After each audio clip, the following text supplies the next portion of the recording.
your co-host. Okay. Well, good. At least it let me do that because I had shut it off earlier. All right. I will share. I will put my PowerPoint in slideshow mode. And I will share my screen. Now that doesn't work. I have to do it in the other order. I have to share my screen first and then put it in slideshow mode.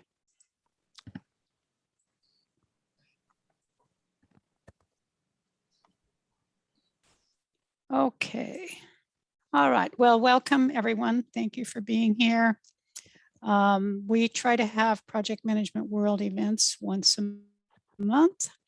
And this one is a panel discussion about turning around troubled projects. And I'll just tell you, for those of you who might not have lots of details, we formed PM World from 4 other organizations, and all of those organizations had started back in 2004. And we now have probably around 1,500 members, because a lot of the members on our meetup are also on our LinkedIn group. We used to have a Yahoo group, but Yahoo put those out, got rid of those in December of last year. And we tried to encourage the Yahoo group people to move over. And a few dozen of our members are premium members, which means they get to come for events for free. But during COVID, everybody's coming to events for free. And I'll talk more about that later. And we've been having events, if you count the 4 groups, for 16 years. So we've had lots and lots and lots of past events, and we've had some mini conferences, and I'll talk about that a little later as well. So my name is Jackie, and I'm the finance chair. Our president is here, Neelam. Our logistics chair, Dinshaw, is here. Our marketing and our membership chair, Grace, is here as well. We have a couple of officers who are not here tonight. They may join us later. And this is our panel. And 3 of the 4 are here, and we're still hoping that Roger will make it soon. David Locke, who works for PG&E in Oakland, and Dinshaw again, who is our logistics chair. Mark has been active. He was a co-president twice of PMW back when we had co-presidents, and then later we changed our officer structure. And Roger has also been an officer. I think he was called officer at large when he was an officer as well. So we're going to leave it on this screen until we see if Roger shows up. If he does, then what I'd like is, I'm not sure how we can do this. I'd like to just get the 4 panelists' cameras on the screen, but I'm not sure that's possible. So we will, everyone turn off your camera, except for Mark and Dinshaw, and David doesn't have a camera. So I think we're just going to leave it on this screen while we have our panel discussion. So what we're going to do is, in the order they're shown, we'll start with David, and then Dinshaw, then Mark, and then Roger. And that was just alphabetical by first name. And we hope that Roger can come on either on phone or on the computer. Let's see if he's made it yet. No, not yet. And what each of the panelists will do was talk about a project that they've been involved in that was turned around, or in retrospect, they can think of a way that it could have been turned around, or alternatively, just talk about, if, especially with some of us who've had long careers, we can think of many projects that got in trouble. So just talk about projects in general. And I'm going to be pretty pushy about the time. So we're going to start with, we're actually a little bit early. So we'll start with you, David, and you have until 7:12. You can talk less, but you can't talk more. Okay? Sure. Hi, I'm David, and I'm certified GISP. We've focused on GIS, has about 15 years, but involve a lot of different kind of projects. So have a implicit project management function in many different areas. So I'm going to mention one example that I had. It was a 2-year-long project with a utility company on data verification and software testing under the setting of having the data flow through multiple database platform with data translation in between.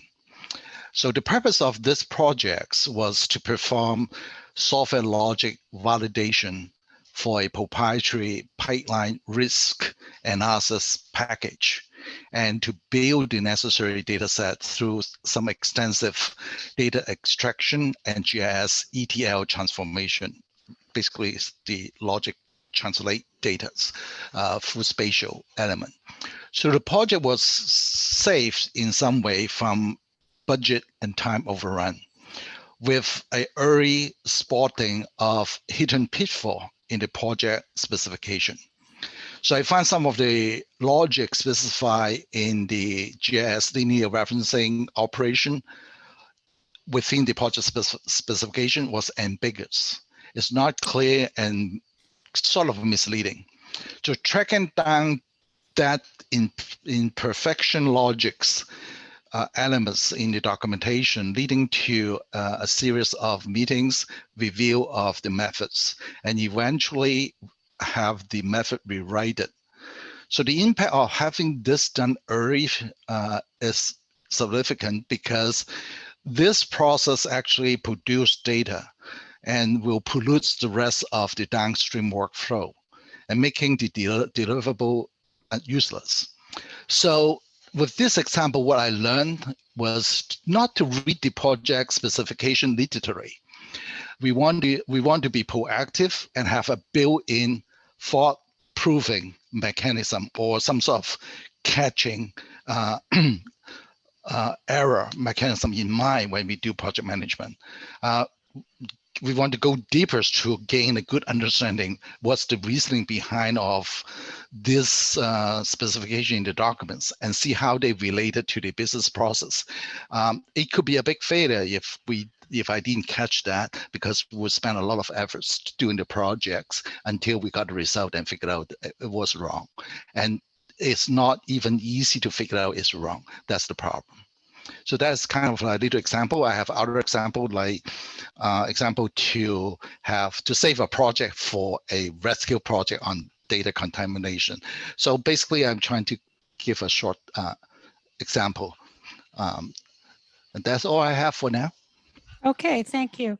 So we're going to save the questions until after all four presentations, and then we'll have, and you can type questions in the chat, or we have few enough people here that you're welcome to ask your questions in person.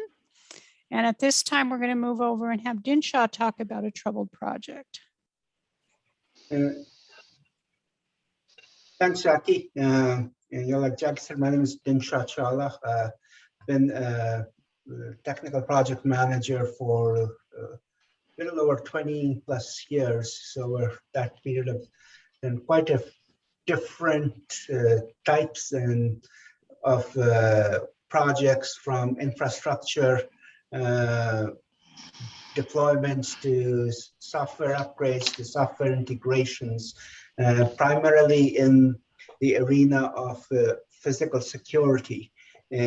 So when I think about a failed project, I always wanted to focus on how do you characterize a project is going to be a failure or success? So it's primarily the basic principles of scope, schedule, budget types. And so during the project, as a project manager, you have to keep an eye on those items. And when you see any one of those slipping away, there are plenty of opportunities if you're vigilant to turn things around.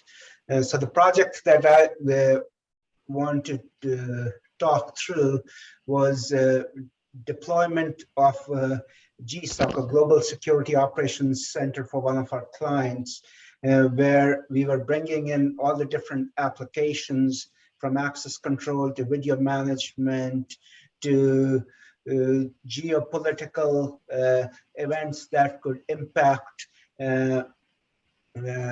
operations on a global scale on a single platform. So the goal of that project was to have a common operating platform where decisions could be made using artificial intelligence, as well as the different data feeds that would feed in to make decisions. So one of the challenges that got identified in the very beginning was the product selection part that was going to be used for this project. And what was identified was we did some testing of the different platforms that were presented to the client. So the client was more inclined using a cost model that, okay, if something is going to be less expensive, that's the solution we want to go through. But we used a testing model in terms of functionality and the duration in which we could deploy, because one of the challenges for this client was to have the solution before a certain date, as they were going into merger type situations, and this was one of their selling points in there. So we used a testing model where all the feature sets were done in the pilot form and presented to the clients. And because there was initial testing done, the correct solution was identified and the project moved on successfully. So I think a lot of things have to be looked at while the project is in its initial phases, and a close eye to the scope, schedule, and budget is always the key in helping a project turn around. Okay, all right, thank you. You haven't used all your time. Was there anything you wanted to add to that, A couple of other things that I've also looked at recently is when we have these three elements of scope, schedule, and budget, some of the bigger projects that I've also managed, it's the overall impact, because like I mentioned, most of the projects are security based. It has a huge impact on the operations. So when working with the project teams, it is a key to a successful project, or the project will fail if the stakeholders are not brought in.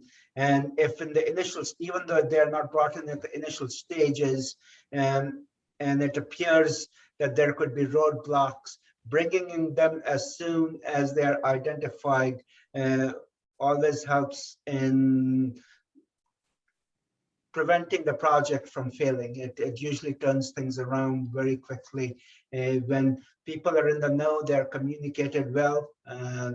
Communication is the key in turning around any project that is failing. So sooner, the better. Well, I certainly have heard that the three most important skills for a project manager are communication, communication, and communication. So that's true. You're bringing that home. Okay, let's move on to Mark. All right. Thanks, Jackie. Can you hear me okay? Yes, and we can even see you, which is nice. Oh, all right. Awesome. Yeah, great. It's great to be here. Thanks, everybody, for having me. Dinshaw, going to echo some of the points you made. I've seen those too. I've been working in Silicon Valley for over 30 years, always in software, as Jackie pointed out at the beginning. And most recently, I've been in sort of a client-facing kind of delivery manager, project manager type of a role. So prior to that, I was working mostly internally on software projects internal to my employer. But more recently, last 5 years or so, been working with clients, and actually in some cases working with clients and partners and people from my company as well. So the dynamics can change quite a bit. There are some very general things that I've observed, no matter which situation. I mean, kind of to state the obvious, you want to try to do whatever you can as a project manager to head off projects that are going to get into trouble. And some of the things I've found that that have really helped me to do that, not always, it doesn't always work, but in general, I think I've had a decent track record, is that communication thing and being very transparent with my team and with the client. And one of the ways you can do that, or at least one of the ways I've found of doing that, is to create what I call kind of a hub or a portal with all of the information related to the project that's readily available to all of the stakeholders, whether they be on my direct team or whether they be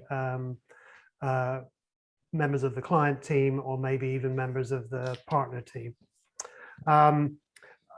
Just as a little background, I've worked with, I actually worked for many years at Oracle. I've also worked with Apple and Google in sort of partner situations. So these sort of problems that we run into, nobody's got the silver bullet, I can tell you that. Google runs into the same problems that I've run into with very small software companies. And it goes back to, one of the points Dinshaw made, that ultimately as project managers, we're beholden to those three things: scope, schedule, and budget.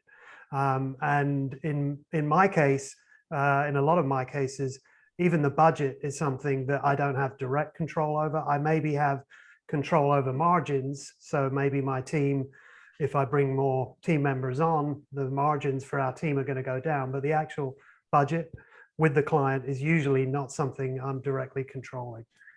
So talking about one of the troubled projects, this is a few years ago. I worked for an e-commerce platform company, and we were, I'd actually not been with the company very long. I'd only been there a couple of months. And the project manager who was dealing with our most strategic client, which is Lululemon, left. So I inherited that strategic customer account and projects associated with that customer, which I was very happy to do that. But what I came to find out was that our company had just delivered a solution for Lululemon, which was basically storefronts for Canada and the US. And it had taken our team about 5 months to deliver that.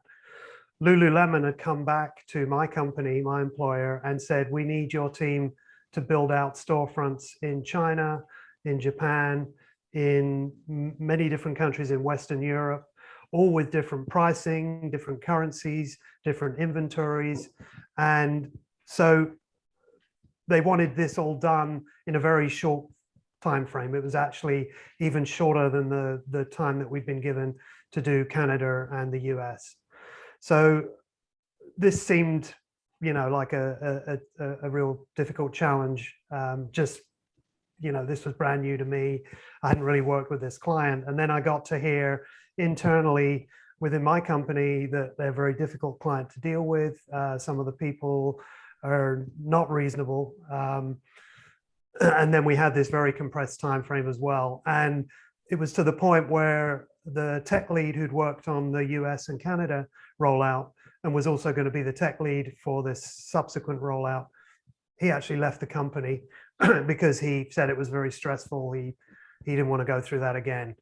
Not only was he the tech lead for the project, he was actually the most senior technical person at the entire company that I worked for. So that was really, that was really a bad start. But what I decided to do, I hadn't really worked with this guy, but I knew he'd been at the company a while, and I knew he had kind of had this, a bit of a kind of a reactionary situation based on the difficulty with the previous project. But I spoke to him privately, and I kind of said to him, you don't owe me anything, but you've been with this company many years. And I know you've worked with a lot of the people at this company for a long time, and they're absolutely dependent on you. This company, you know, this is our most strategic client. We really need you to lead this team, because I knew, I mean, I'd been told that he's the only one who could really take this on. So with a little cajoling, and then with working with a couple of the other guys that he'd worked with previously, I got them to do a little bit of arm twisting as well. We got him to come back and we got him to lead the project. It was extremely challenging, extremely time compressed. And they were a challenging client to deal with, there's no question. And the scope and schedule was mostly out of our control, because the executive who'd negotiated the contract really didn't want to risk anything with this client. It was such a critical client for the company. So there wasn't a whole lot we could do other than kind of rally the troops, you know, give it absolutely our best shot in terms of, and this is kind of the way I communicated it to the team, is I said, we're all going to feel a lot better if we give everything for these next few months. It was about a 4-month project. And if that's not good enough, well, at least we know that we did give it everything, and we gave it everything we could. So it turned out that actually one of the things we were able to negotiate with the client on was that all of these storefronts across these other regions, they wanted to roll them out simultaneously. We said, that's highly risky. We strongly recommend against that. Let's do a staggered rollout. So we did get them to concede that point, which made our rollout a lot easier. We could find issues, you know, on some of the smaller countries that we rolled out to earlier, and we were able to, you know, sort of fix some of those things as we went, rather than kind of a big rollout, which would have been a huge mess. And I am extremely proud of the team. They did an amazing job. We did a lot of long days, a lot of long weekends, but that was about 3 years ago, and I've stayed in touch with some of the people at that company, and Lululemon is still a customer. So we know, you know, I know that we did a good job. I know that they were happy with, ultimately, with what we delivered for them. But it was really, you know, it was really just the people. Usually comes down to the people, even when you're dealing with technology and software. Well, it's amazing that you were able to talk somebody into coming back who had quit. That's one of the, I mean, that, you know, people start immediately thinking about other things, and they don't. Although there's 2 people in the company I've been with for 10 years who came back, and I was one of them. I went away for 18 months. Oh, really? Well, I went to do things like be on a grand jury for 1.5 years and stuff, but I thought I mean, they gave me my retirement watch, and they didn't ask for it back when I came back, which made me feel good. Okay, well, we're going to move into questions, and we have few enough people that there's no reason why you can't ask your question. Just pipe up. And while you're thinking about your questions, you can certainly type them in the chat as well. But I would welcome Perry, BJ, Neelam, Grace, Michael, and Jody asking questions. And the panel can ask each other questions as well. I'm going to start with a question for Dinshaw. Dinshaw, your project sounded like it was never in trouble. You had all this down pat, and you were doing all this testing, and everything went well. Did I miss something? Well, that particular project did go fairly well, but I have had projects where things do go failing, and that is where you have normally to do an evaluation of what has to give in to get the project across the finish line, because very difficult to get cost, schedule, budget all to go across the finish line if your project is going down. So you just have to come up with creative ways in achieving some of the items that are in the scope, because a lot of times that is one of the items that does get you in trouble, but is clarity of scope in most of my projects, where when a sales team usually sells it, it is, okay, we were sold that the system can do X, Y, Z, and now you think, oh, that's going to be an extra feature set. So that is where the early communication and early identification of all of those items can turn into a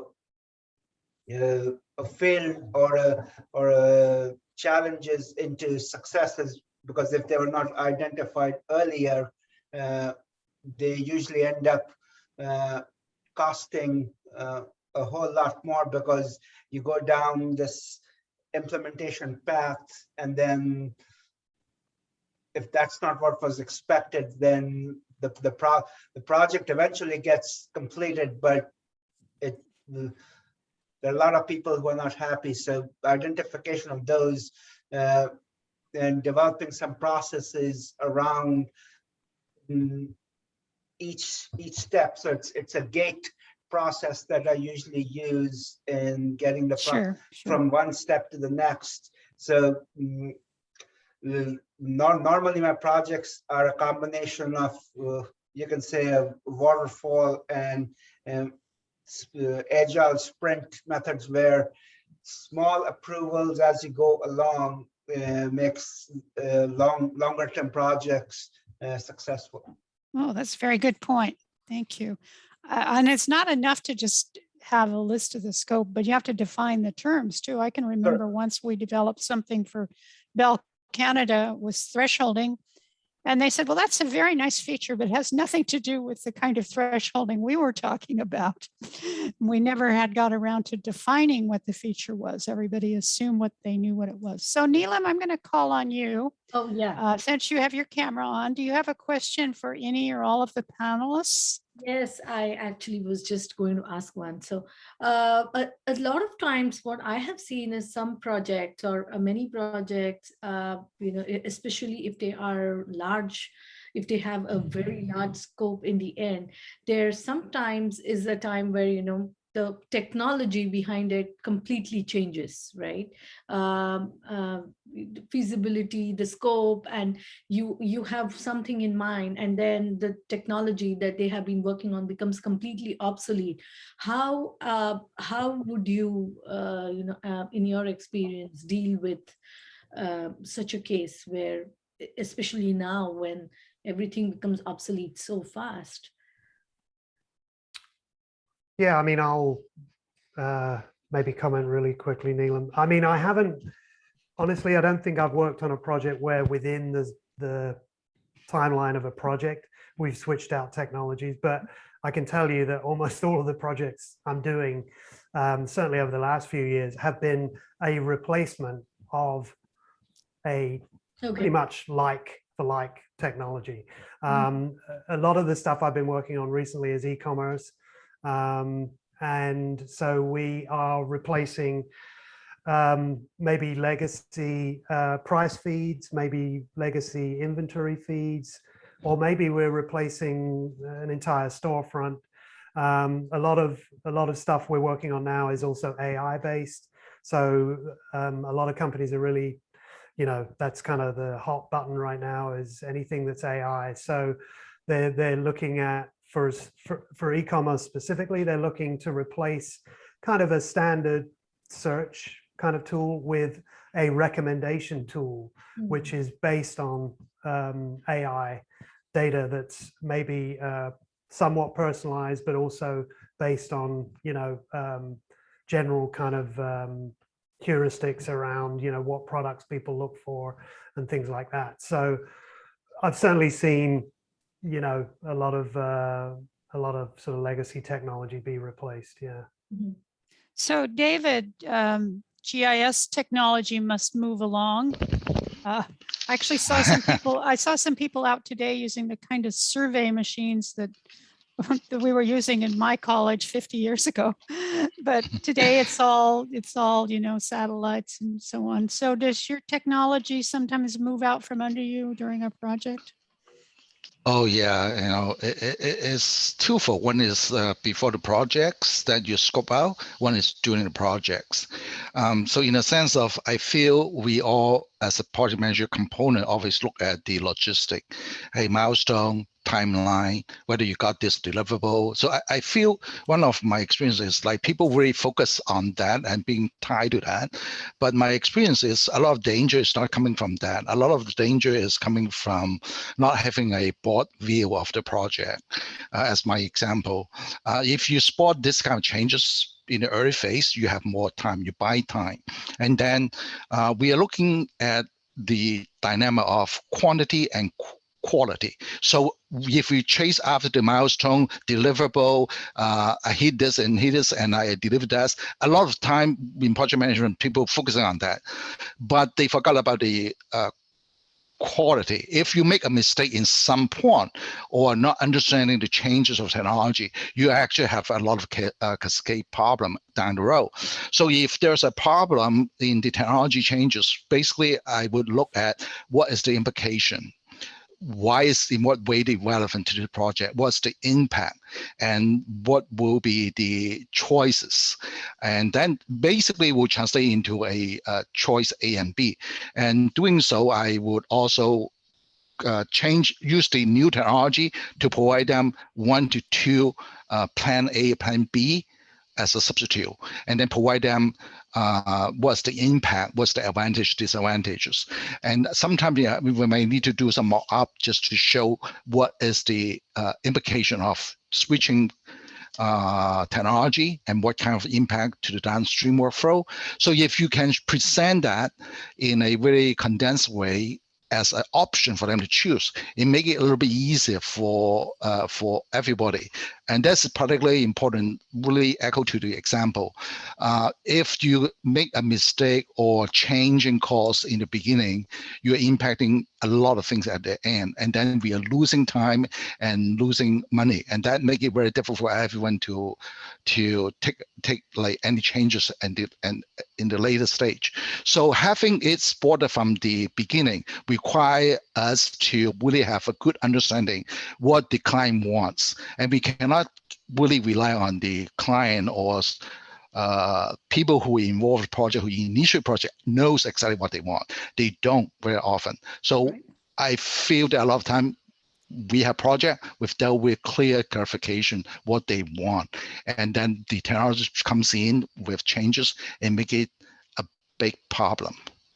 Well, thank you. I really like the idea, and I do it a lot, and I know people do it a lot, is giving people a choice of A or B or A, B, and C, and doing the pros and cons or advantages and disadvantages, because that takes the focus away from personalities and arguments and just puts it on paper. And sometimes the answer just jumps off the paper. You can see very clearly that, say, option B is the best option. Like maybe option B is sticking with the old technology, and option A is going with the new technology, and you do the, I think it's pluses and minuses. It's a scope management that's one of the biggest problems. It's very time consuming to get everybody consents. So by doing that, not just like mention what's the solution, you have to demonstrate what is the impact to the project, A, B, C, so that they can make a choice. That make everything easier because they're choosing within the boundary that you define makes sense technically. That make it a little bit more efficient. Okay, so Dinshaw, have you run into a situation where technology changed during a project, or had a technology change had a big impact on a project? Well, normally the projects that I've done in the last few years, so we usually look at the roadmap of the software that is being developed and the feature sets that are going to be adopted in the roadmap for that application. And usually there is a go, no-go setup in the project plan where when you reach to that phase, it is basically a decision time where you, like David said, there's an option, okay, do we adopt the newer version at this point, or we stay with the version that was initially selected for the project? So yeah, very similar application is used in determining which direction to go. Okay, thank you. So Perry, do you have any questions for one or more of the panelists? Well, yeah, I was intrigued. Mark mentioned about, understanding the specification better. And in my experience, the specification is always incomplete. Of course, in addition to that, it's always likely to change during the project as well. But forgetting the fact that it changes and why it does, whether it's scope creep or just something else happened externally that caused a need for change. But I find that specifications are incomplete in general. I just assume that in general, and I've never been wrong. It's always a question, though. I have no idea what the missing data is. I mean, sometimes it's obvious, but do you have any techniques for evaluating a specification, or can you elaborate more on how do you go about fleshing out the specification so that you can actually structure the project correctly? Yeah, that was for me, Perry. Yeah, but Yeah. we'll also ask the other two guys after Okay. you answer. Yeah, you've hit the nail on the head. That is the problem, arguably, other than maybe people management, that is arguably the toughest problem that we deal with as project managers, I would say. And I think, one of the things I think I heard Dinshaw mention, which resonated with me, was that quite often I'm given a project and there's been a whole bunch of commitments already been made before I'm even involved. And sometimes you do your best to kind of walk some of those back. I think a lot of it depends on kind of the reasonableness of the people you're building this stuff for, whether that be a client or whether that be an internal team. Sometimes you're dealing with people who, they've heard one thing and they're just going to hang on to that no matter what, no matter how you try and justify that timing wise, quality wise, it's a bad idea, whatever. They're just going to hang on to something that they were promised. So it's hard to deal with that. But in general, I would say that once you explain to somebody, that a particular feature is maybe something we can add later, but let's see if we can, so a lot of it is, maybe not fully de-scoping some feature, but maybe saying this is a feature we can deliver after, MVP, as they call it, or POC, proof of concept, or, minimum viable product. That's usually where I've gotten the most traction. So you don't completely take it off the table, say, well, we can't possibly deliver that. We can say we can deliver that, but let's get an MVP out first. That's usually how I've tried to deal with it, Perry. Okay. How about you, Dinshaw? You have something to add? Yeah, I think I will agree with Mark. We have done similar things in my past as well, where if we reach to a point where a new version of the software will improve some of the functionalities, but if we have not gone through the testing phase at that, by the time we've reached implementation of the software, it's usually we recommend that, okay, we can deploy what we have tested to make sure things are successful, but to minimize impact to the operations, and then go through additional testing in a later phase of a project or a new project down the road where those feature sets can be added. So it's basically a negotiation that will help getting things move along and staying focused on the current scope of work. So David, I would think that this idea that a specification is incomplete must be very common in your field. That the city doesn't know what they want. I help them to figure out what they want. That's Okay. what the project management, because I don't want to run around and I need to manage the scope and set a boundary, manage the expectation. So I think go back to a little bit, connect this to, we mentioned earlier about that when technology change, we present option A and B, but it's equally important to point out the limitation of the choices of each of them so that they are making a balanced act. So theoretically, it's your choice. I tell you good and bad and the balance, and you figure out what is the balance you want. And I think that's really important. However, when we look at the, I think in my example, talk about the document specifications, specifically about GIS on the projects, there are different entry level of the documentation. A lot of people looking at the client specification, treat it as Bible. So I will follow this and do that and then distribute and delegate all the work. And I generally want to spend quite a bit of time, at least like 10 to 20%, to review it very carefully. So there are two types of specification. One is the governing documents. It basically tells everything. And a lot of time they are coming from the client who doesn't know exactly what they want. They just say, hey, this is what I think it should be. And the second pieces of that on that document is the implementation with the project management on each of the module. We write down, have discussion and define and have question come back. What does this mean? And is this true? So that kind of confirmation based on the governing specification is the second pieces of documentation that we run into in the project management. And both of them provide opportunity for us to do clarification. However, the other important part of that is the interpretation of this specification. And if we don't spend time to think about what does it mean, as I mentioned in my example, there are error or issue so well hidden, and you wouldn't see it until you have it done or you are in the process of doing it, and that causes a lot of issue.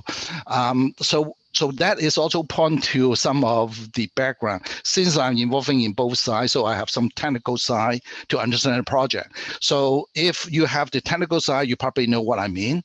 But if you don't, it might be a good idea trying to establish a partner that you can go to and try to understand translating what this specification means in technical side, what this technical thing, how to implement and what does it mean and what's the impact of the outcome of that, so that you have a broader view of what is the project instead of just following the routine specification, wherever the landmarks specify in the project. If the documentation specification is wrong, even though you get it perfect, your project still fail. So that's what my stand or experience I deal with the project. I don't count on them completely.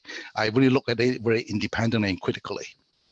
So when I worked on big telephone systems, we simulated a lot of things. We didn't just build it, because for one thing, a lot of it was hardware and that's expensive. So we would simulate. Have any of you done simulations in your work? Or do you just start launching the project? No, I do a lot of simulation. Basically, like I know, for example, in GIS, one example is if you have a line passing through two circle intersect, and people will just tell you all the answers, what all they want. But when I read it, what do you mean? How I'm going to cut the line? Is it cutting it 3 pieces, 2 pieces, 1 pieces? They don't think about that. So I have a lot of time people actually just want things, and I know it's not right, but I cannot convince them. So I just, okay, I will do something more up for you and show it to them next meeting. And then they figure out down the road, oh, that's wrong. Another example was I'm doing a prioritization using GIS, a lot of very complicated projects. And one of the thing is to assign weight on some of the records to kind of like show certain record carry more weight. And I have it already established the whole model about 5 years ago. And they want to have an update. And I keep telling them, explaining the concept so that they have same background. But at one point, the engineer would say, nowadays we actually have a different weighting. And the weighting was such that is if you die, you have like 200 weight over the other. And I look at that, you immediately say, that doesn't make sense. You're going to have a very biased data in that way. But I cannot convince them.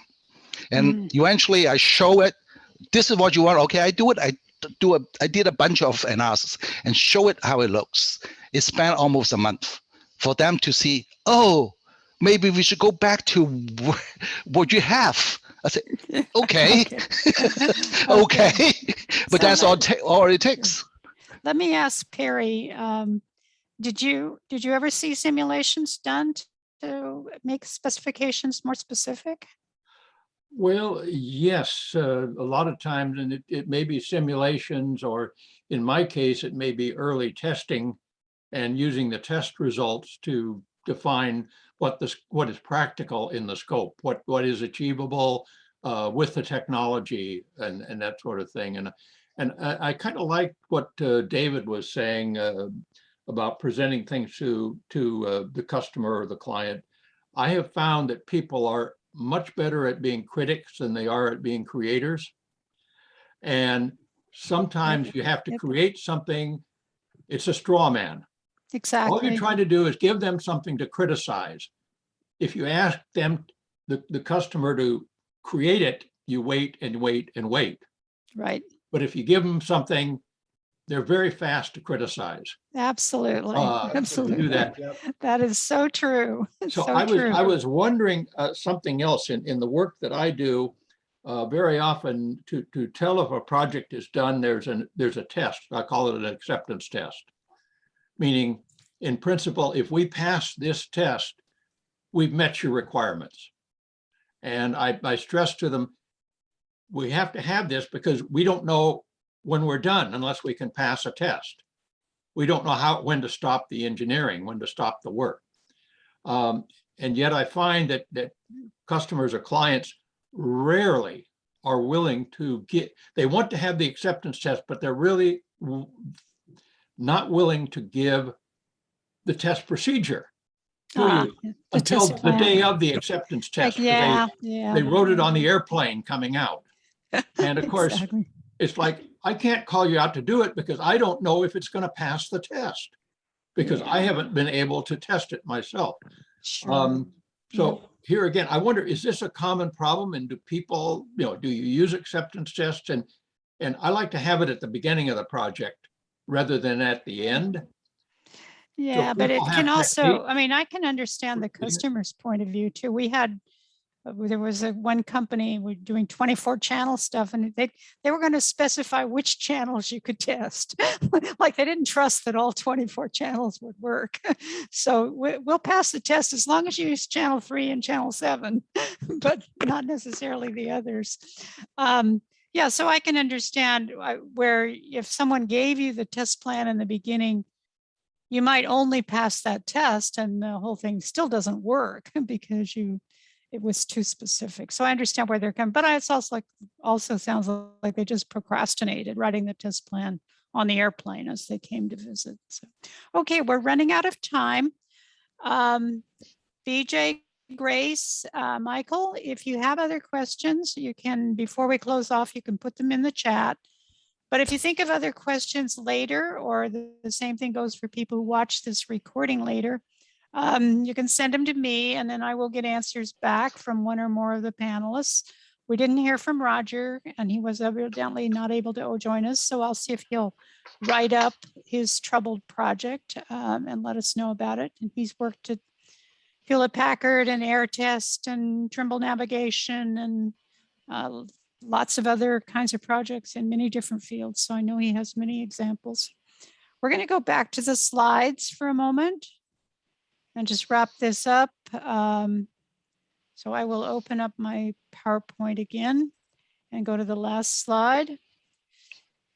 So I would like to invite you to help us out a little bit. We had a wonderful mini conference in March. But during the pandemic, we can't charge for our events. We can't get people to pay to come to online events. So we are sort of struggling financially because we have to pay taxes and insurance, and it does cost a little bit for Meetup, for GoToMeeting and Zoom and so on. So we have started a GoFundMe, and if you can give $2 or $5, I think the minimum you can give on GoFundMe is $1. We would really appreciate it. And of course, I'll send these slides so that link will be clickable. And then we would also have this wonderful set of officers this year. And it looks like I forgot to take a couple of the names off of this slide, the current officers, but we need the same officers for next year. And if you're at all interested now, Neelam has said she'll be an officer again next year, but not necessarily president. I think what happened was I did fix this, and then I ended up bringing up the wrong version of the slides. If you would like to take on one of these roles, we typically have weekly meetings. We try to get the officers not to do all the work, but to go get volunteers to set up events and so on.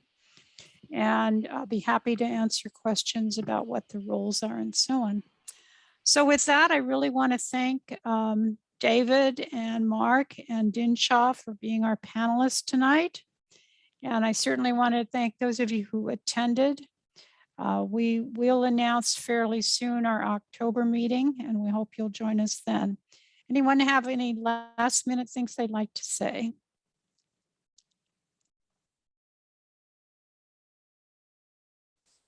Okay. Well, again, thanks to our panelists, thanks to our attendees. Have a great evening, and we'll see you next month. Thank you. Bye. Thanks, Thank everybody. you. Bye. Bye-bye.